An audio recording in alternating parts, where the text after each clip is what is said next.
Have you ever thought about how amazing this 4 blocks in the heart of downtown Las Vegas really is? There is nothing else like it in the world. Today, we're stepping under the canopy for a look at the history, the firsts, the biggest, and the best that live inside the Fremont Street Experience. So get ready, because this adventure starts right now.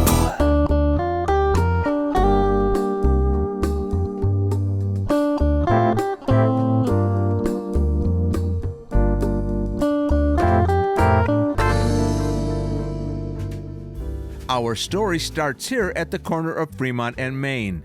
That 27 by 14 foot LED screen debuted in 2019, showing a montage of Fremont Street history throughout the decades. From a dirt road in 1905 to Glitter Gulch in the mid-50s. This corner is also where the canopy over the westernmost 4 blocks of Fremont begins. It's fitting that both the oldest and the newest properties flank the entrance to the experience. To the right, the venerable Golden Gate, a hotel since 1906.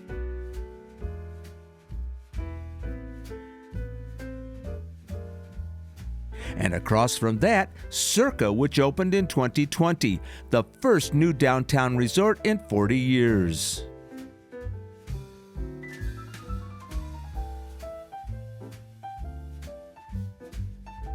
Two things prompted us to come downtown today. First, many of our armchair travelers have asked us to walk Fremont just for them. And second, we found lots of fun facts about this amazing attraction.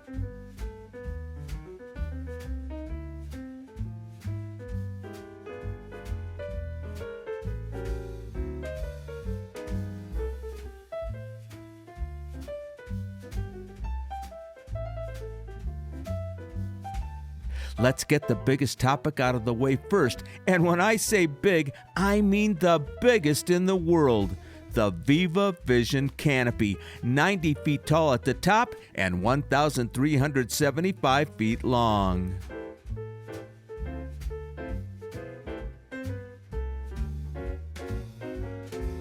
In construction lingo, it's a barrel vault canopy covering Fremont from Main Street at the west end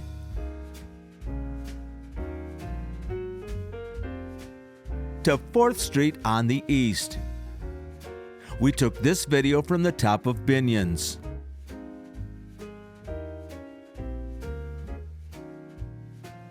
The largest LED canopy in the world has 130,000 square feet of display space with vivid images created by more than 49 million energy-efficient LED lamps. Auto traffic ended on Fremont in 1994, and the pedestrian mall opened the following year.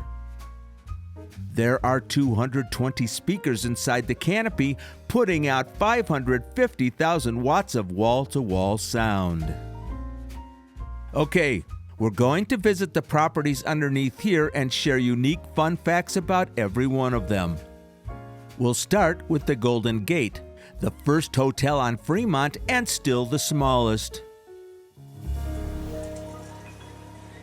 It opened in 1906 as the Hotel Nevada, and throughout its many identities, it still prevails here in 2026.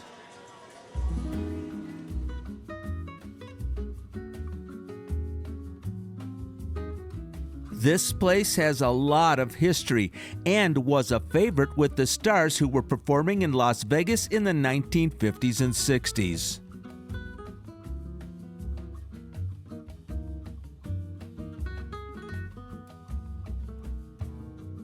Over towards the hotel lobby is a display case with great mementos of its early days.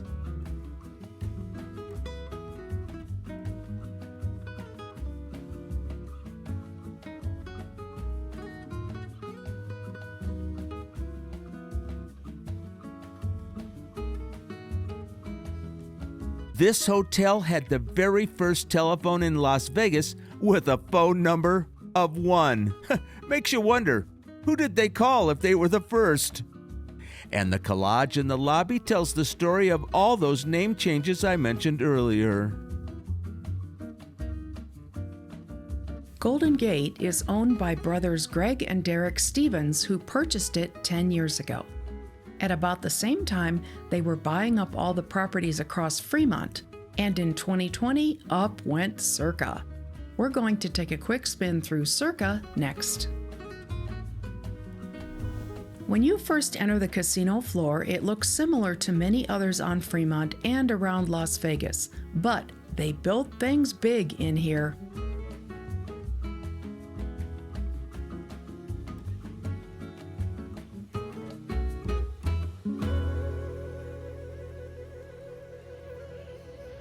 For example, the Mega Bar is the longest indoor bar in Nevada. No kidding. This thing runs for 165 feet with endless TV screens and endless gaming along the whole length of it. And then there is this, what is wildly considered to be the biggest sportsbook in town and beyond. Circa is all about breaking records and making a name for itself worldwide. Circa Sports is a 3-story stadium-style sportsbook with seating for 1,000 fans and sports bettors. This casino company really leans into the sports aspect of gaming.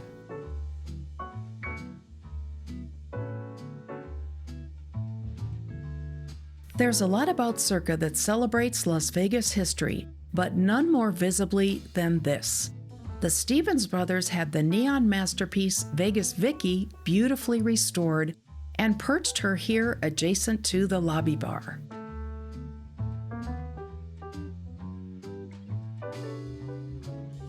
Now, we can't leave this area without paying our respects to Vicky's better half. Vegas Vic has been a welcoming spirit in Las Vegas since 1951 and was once the world's largest mechanical sign. One of the best aspects of the Fremont Street Experience is its commitment to live music, and I mean lots of live music, and most of it's free. Downtown Rocks isn't just a slogan, it's going to be rockin' all summer with this concert series lineup. 3 permanent stages were added in the early 2000s, one at Main Street, one at First Street, and one at 3rd. Fremont Street was paved in 1925, the first paved road in Las Vegas. Just a couple years later, they introduced neon signs, and nothing's been the same since. It very quickly earned the nickname of Glitter Gulch. And it still glitters today. One thing we absolutely love about Fremont is how much neon we still see along here, even in the middle of the day.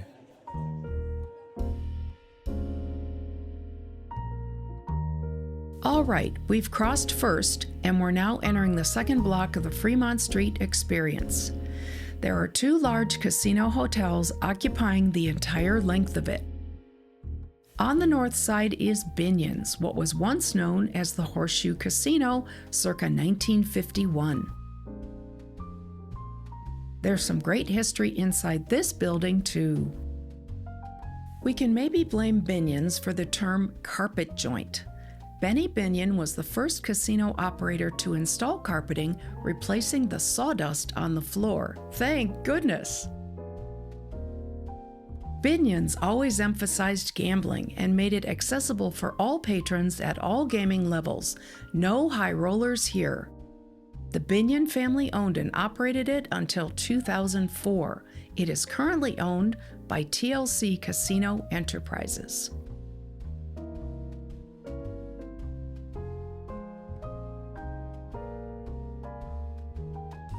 Well, yay! It's been quite some time since we were able to cozy up to $1 million and take a photo, but here it is. I love the set, it's really well done. I asked a helpful Binion's associate to snap my picture. How could you resist?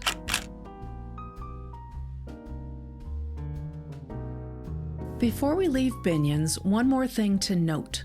The Hotel Apache has been around this corner since 1932. It was here that the very first elevator in Las Vegas was installed that same year. When Benny Binion opened the Horseshoe, he incorporated it into his property. Today, 81 of the hotel's original rooms have been opened as a boutique hotel, and it plays up the haunted angle big time. We've been asked numerous times by their marketing manager to stay there and vlog it. Occupying the entire south side of this block is the Golden Nugget. Now here's a fun fact. This is the oldest casino on Fremont, originally designed and built as a casino. All right, let's check it out. Some of the biggest names in gaming have been associated with the Golden Nugget. Jackie Gone, Steve Wynn, and MGM Mirage. Frank Sinatra headlined here, and today it's owned and operated by Landry's Incorporated. Landry's has owned the Golden Nugget for just over 20 years now, and they've poured over $300 million into a series of renovations and expansions.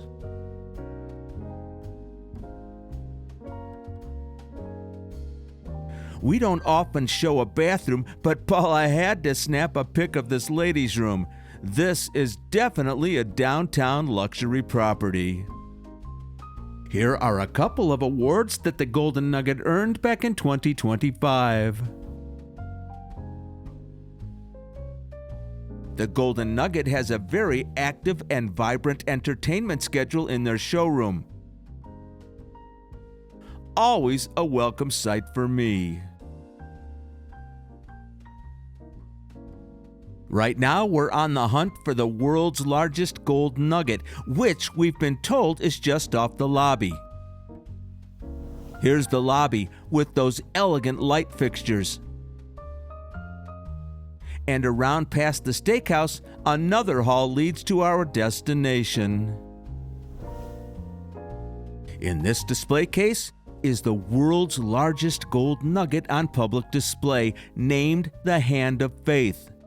It is 18 inches in length, weighing more than 61 pounds. It was discovered just 6 inches below the soil down in Australia and has been on display at the Golden Nugget since 1981.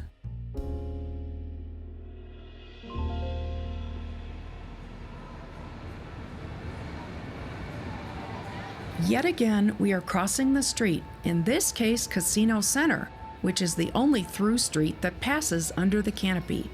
We're moving east to the next block. At this point, we're halfway, and there's where we've already been. 2 more casinos to visit here, the first of which is the Four Queens. Just like Binion's and the Nugget, this one too goes the entire length of the block. The Four Queens opened in 1966, built by Ben Goffstein and named in honor of his 4 daughters. Today, it is owned by TLC Casino Enterprises, the same folks that own Binion's.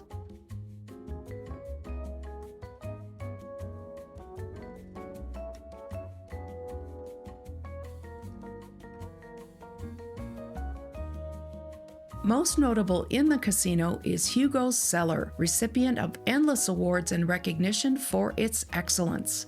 Last year, it was named as one of the nation's 10 best by no less than USA Today. You might think you wouldn't find elegance and beauty at the downtown properties, but you'd be wrong. Look at this porte-cochere for the Four Queens. It is my favorite notable thing about this place. It's gorgeous. Across from the Four Queens is Sam Boyd's Fremont. It stretches from Casino Center all the way to 3rd Street. Now, what makes this one noteworthy? Well, it was the first high-rise hotel on Fremont and in Nevada, built in 1956. The Fremont has been part of the Boyd gaming family since 1983.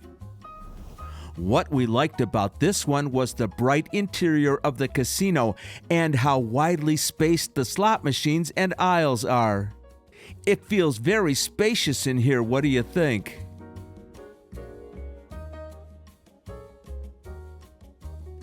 The Fremont is home to downtown's only food hall, which is at the back end of the casino. It's bright and modern with half a dozen walk-up counters and a large uncrowded dining area.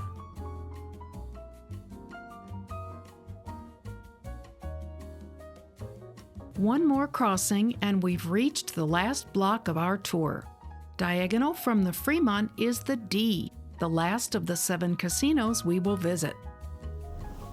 This was the first Stevens Brothers property, named not only for downtown, but also for their hometown of Detroit. They did lots of upgrades and renovations in here, not the least of which was the Long Bar. Just a few years later, though, they surpassed themselves and made the Mega Bar at Circa even longer.